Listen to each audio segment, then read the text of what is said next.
ইঞ্চি মাটি সোনার চাইতে খাঁটি নগদ রক্ত দিয়ে কেনা, কসম সেই খোদার একটি কোনাও তার কেড়ে নিতে কেউ পারবে না। আমার সোনার বাংলা। এই গানে যে বাংলার কথা বলা হচ্ছে সেটা কি পূর্ব বাংলা না পশ্চিম বাংলার সেটা কোথাও ক্লিয়ার করে বোঝা যায় না। অন্তর্বর্তী সরকার সঙ্গে আলোচনায় আসছে জাতীয় সংগীত পরিবর্তনের বিষয়টি। এই জাতীয় সংগীত তো জন আকাঙ্ক্ষার আমাদের জাতীয় সংগ্রামের সুরকে ধারণ করে না। দুর্গাকে উদ্দেশ্য করে যার লেখা কবিতাটাই এখন আমাদের জাতীয় সংগীত। যে গানের সুর আবার চুরি করা হয়েছিল গগন হারকরানা। কলকাতার পতিতা ব্যবসায়ী রবীন্দ্রনাথ। সম্মানিত দর্শক, এই মাত্র পাওয়া একটি তাজা খবর। সম্মানিত দর্শক, এবার বাংলাদেশে জাতীয় সংগীত পরিবর্তন করছেন সেনা সদস্যরা। ইতিমধ্যে কিন্তু একজন সেনা সদস্য বাংলাদেশের নতুন জাতীয় সংগীত গেয়ে ভাইরাল করে দিয়েছেন। সম্মানিত দর্শক, এই ভিডিওতে আপনারা দেখতে পারবেন এবার জাতীয় সংগীত নিয়ে কিন্তু অনেকদিন ধরে চলছে। ডক্টর মোহাম্মদ ইউনূস দায়িত্ব পাওয়ার পর থেকে কিন্তু শুরু হচ্ছে এই জাতীয় সংগীত পরিবর্তন করার জন্য। ইতিমধ্যে কিন্তু সেনাবাহিনীরা এবার পরিবর্তন করার জন্য আবদার জানিয়েছেন।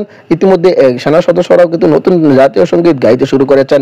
এই ভিডিওতে কিন্তু আপনারা বিস্তারিত দেখতে পারবেন। সম্মানিত দর্শক, চলুন এই ভিডিওতে আমরা বিস্তারিত দেখে আসি। আগের যে জাতীয় সংগীত ছিল সেই জাতীয় সংগীত কোথায় থেকে নকল করা হয়েছিল, কে গিয়েছিল, সেই বিষয়গুলো নিয়ে কিছু গুরুত্বপূর্ণ আপডেট দেখবো। ভিডিওটি খুবই গুরুত্বপূর্ণ, না টেনে সম্পূর্ণ ভিডিওটি দেখবেন। চ্যানেলে নতুন হয়ে থাকলে সাবস্ক্রাইব করে আমার সাথেই থাকবেন। ভিডিওতে একটি লাইক করে দেখতে থাকুন সম্পূর্ণ ভিডিওটি। সোনার চাইতে খাঁটি নগদ রক্ত দিয়ে কেনা, কসম সেই খোদার একটি কোনাও তার কেড়ে নিতে কেউ পারবে না। রঙের তুলিতে আঁকা সবুজের ছায়া ঢাকা সুজলা সুফলা পরিপাটি, লক্ষ শহীদ গাজী রেখেছে জীবন বাজি করেছে স্বাধীন এই মাটি। বাংলাদেশ আমার, বাংলাদেশ তোমার, বাংলাদেশ খোদার দান। ধন্য ধন্য আমি সবার চাইতে দামি বাংলা মাটির সন্তান। বাংলাদেশ আমার, বাংলাদেশ তোমার, বাংলাদেশ খোদার দান। সোনার জন্মভূমি তোমার জন্যে আমি জীবন দিয়েছি কুরবান। ইঞ্চি ইঞ্চি মাটি, ইঞ্চি ইঞ্চি মাটি, ইঞ্চি ইঞ্চি মাটি, ইঞ্চি ইঞ্চি, ইঞ্চি ইঞ্চি মাটি, ইঞ্চি ইঞ্চি মাটি, ইঞ্চি ইঞ্চি মাটি, ইঞ্চি ইঞ্চি। অনেক দামের দেশ, রক্ত ধামের দেশ, মায়ার বাঁধন বড় বেশি। হিন্দু মুসলমান থাক যত ব্যবধান, সকলেই তো বাংলাদেশি। কেন তবে সংঘাত, কেন কিসের বিবাদ, ভাই ভাই রাখো হাত হাতে। সময়ে পক্ষপাতী হয়েছি শ্রেষ্ঠ জাতি, নজির দেখাও দুনিয়াতে। বাংলাদেশ আমার, বাংলাদেশ তোমার, বাংলাদেশ খোদার দান। সোনার জন্মভূমি তোমার জন্যে আমি জীবন দিয়েছি কুরবান। বাংলাদেশ আমার, বাংলাদেশ তোমার, বাংলাদেশ চিরমহান।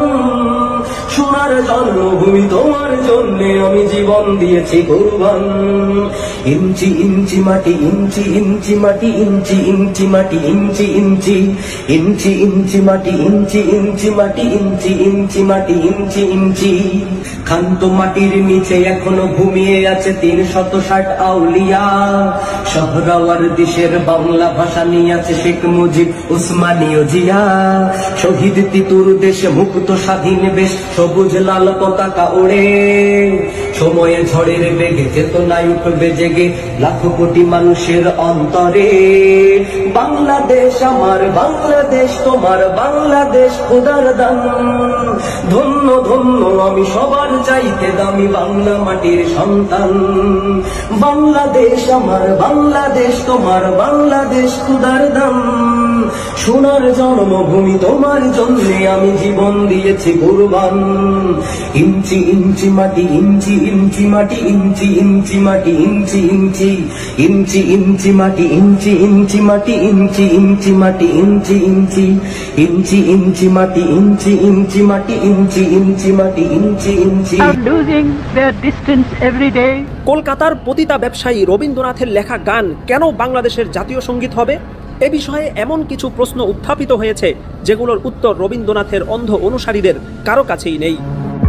1905 সালে বঙ্গভঙ্গের মাধ্যমে স্বতন্ত্র বাংলাদেশ গঠনের যে সিদ্ধান্ত হয়, সেই স্বতন্ত্র বাংলাদেশের বিরোধিতা করে যে গান লেখা হয়েছে সেটা কিভাবে বাংলাদেশের জাতীয় সংগীত হয়?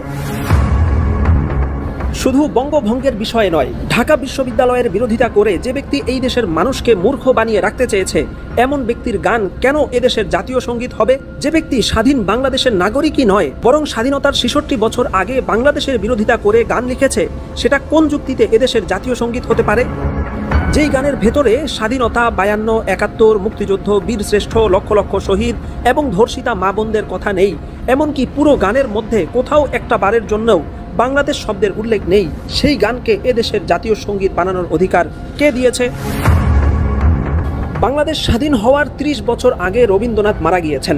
এই গানও লেখা হয়েছে স্বাধীনতার ৬৬ বছর আগে। তার মানে হচ্ছে এই গান কোনোভাবেই বাংলাদেশের স্বাধীনতা ও সার্বভৌমত্বকে ধারণ করে লেখা হয়নি। তাহলে কোন যুক্তিতে এটা স্বাধীন বাংলাদেশের জাতীয় সঙ্গীত হয়? এই গানের রচয়িতা বংশগতভাবেই একজন পতিতা ব্যবসায়ী। এই ধরনের নিকৃষ্ট চরিত্রের লোকের লেখা কিভাবে আমাদের জাতীয় সঙ্গীত হয়? ভারতের জাতীয় কবির লেখা গান কেন আমাদের জাতীয় সঙ্গীত হবে? আমরা কি এতটাই মূর্খ অথবা কাঙাল যে আমাদের জাতীয় সঙ্গীত লেখার মতো কোনো কবি আমরা জন্ম দিতে পারিনি? যেই গানের মধ্যে শিরিক থাকার কারণে মাদ্রাসাগুলোতে গাওয়া হয় না, সেটাকে কেন যুগ যুগ ধরে আঁকড়ে থাকতে হবে? জাতীয় সঙ্গীত এমন কোনো আসমানি ওহী নয় যেটা পরিবর্তন করা যাবে না। আপনি জেনে অবাক হবেন, Germany, Canada, Russia, Nepal, Rwanda, দক্ষিণ আফ্রিকা, অস্ট্রেলিয়া, এমনকি আফগানিস্তানও তাদের জাতীয় সঙ্গীত পরিবর্তন করেছে। পৃথিবীর বড় বড় এলিট দেশগুলো যদি তাদের জাতীয় সঙ্গীত পরিবর্তন করতে পারে, তাহলে বাংলাদেশ কেন পারবে না? কাজেই ছাত্র জনতার এত বড় বিপ্লবের পরেও এখনও কলকাতাপন্থী যেসব সুশীল ভুয়া জাতীয় সঙ্গীতের পক্ষে সাফাই গাইছেন, তাদের কাছে কি এসব প্রশ্নের কোনো উত্তর আছে? মৌলানা লিখছে that is not the issue. ইস্যুটা হচ্ছে এটা গগন হরকরা নামে একজন গরিব মানুষের সুর করা একটা গান, যে ক্ষেত্রে তাকে কোনো কৃতিত্ব দেওয়া হয় নাই, মানে তার থেকে এটা প্লাজারাইজ করা হয়েছিল।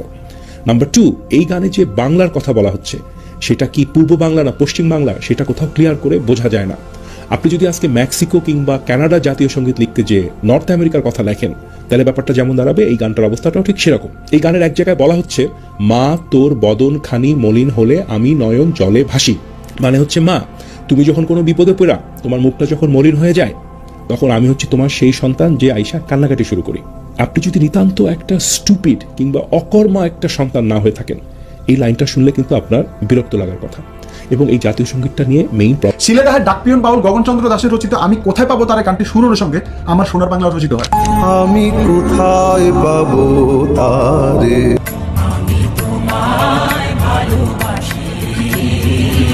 মনের মানুষ তেরে,